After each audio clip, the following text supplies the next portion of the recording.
سلام به تمام عزیزان. ماه شریف رمضان، ماه رحمت را با یکی عزیزان، با یکی اونهایی که ما رو میشناسند یا نمیشناسند مبارکباد میگویم. هرچند فکر کردم از رمضان سال پار تا این سال با هیچ نفر خدا را شکر جنگ و قهری نیستم، قهری هم نکردم. فکر کردم که اگر با نفر قهری باشم حتما زنگ زده و عذر بپرسم. خدا را شکر هیچ نفر به خاطرم نآمد. به هر حال اگر عزیزان از گفته ما، درسمون اجتماعی، از نوشته ما، از نوارهای ما رنجیده باشند یا خود را ناراحت احساس کرده باشند، از آنها عذر میپرسم و به خاطر خدا ما را ببخشند.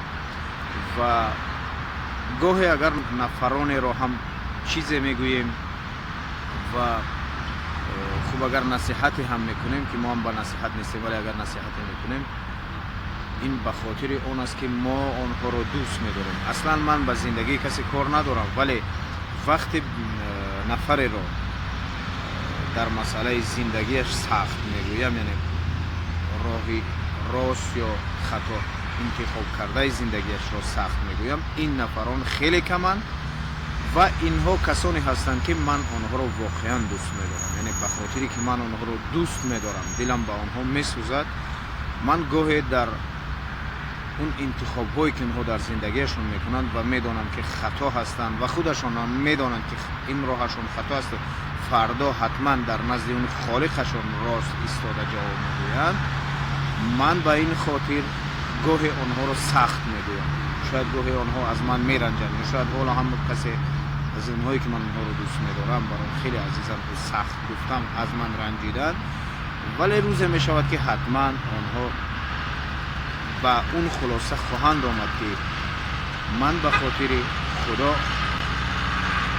اگر سخت گفتم، به خاطر خدا آنها را سخت گفتم تا که از اون راه انتخاب کردهشان کنار بگیرند. بار دیگر ماه شریف رمضان را به تمام برادران، به تمام خواهران، به تمام مادران و پدران و دادران و فرزندان مبارکباد میگویم. خدا کند که هر ثانیه این ماه را ما به فایده خودمون استفاده کنیم و کوشش کنیم که بونوس های بیشتر بگیریم. این بونوس ها در این ماه این ثواب است، یعنی با عمل، گفتار، رفتارمون کوشش کنیم که صاحب ثواب های زیاد شویم و خدا کند که پروردگار گناه های از آن سال تا این سال کرده ما را در این ماه رحمت عفو کند.